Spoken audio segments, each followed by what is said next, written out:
কি নিয়ে আসছো মা? এগুলো আজকে গলদা চিংড়ি পাইছি গো মা। ওরে বাপরে, এত বড় বড়!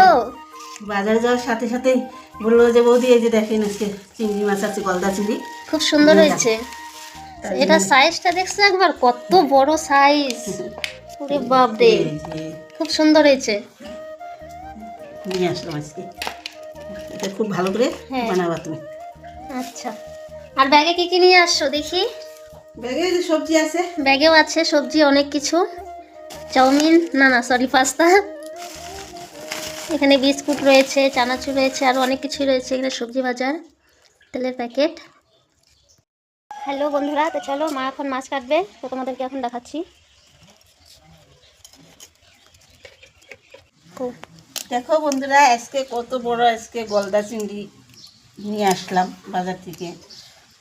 তো ভাবলাম যে রুই কাতলা তো খাওয়াই হয়, এই চিংড়ি মাছটা তো অত পাওয়া যায় না, তার জন্য আজকে এই চিংড়ি মাছটা পাইলাম, নিয়ে আসলাম। এই চিংড়ি মাছটা দিয়ে এখন কি রেসিপি করব দেখি। মনে হয় এখন ছোট আলু সেদ্ধ করে চিংড়ি মাছটা দিয়ে রসা বানাবো।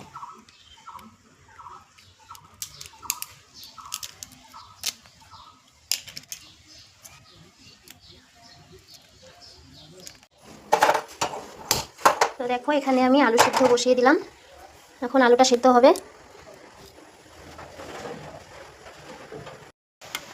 তো গাইস দেখো, আমি এদিকে আলুগুলো ছুলে নিচ্ছি, সব কিছু রেডি করে নিলাম। তো এখন দেখি, মা মনে হয় মাছ ভাজছে, তো তোমাদেরকে দেখাবো এখন।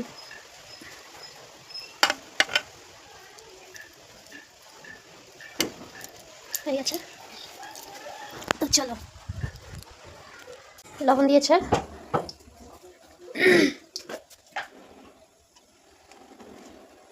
হলুদ, কড়াইতে তেল দিয়ে দিয়েছে, কড়াই গরম হবে।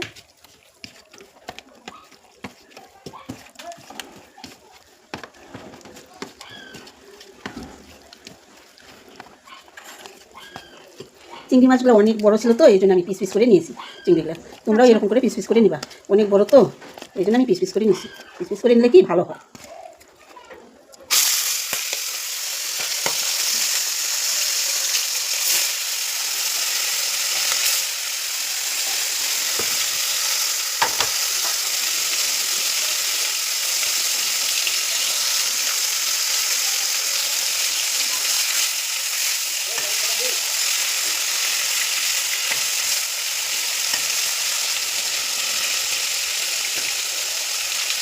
তো এখানে মাছটা ভাজা হচ্ছে।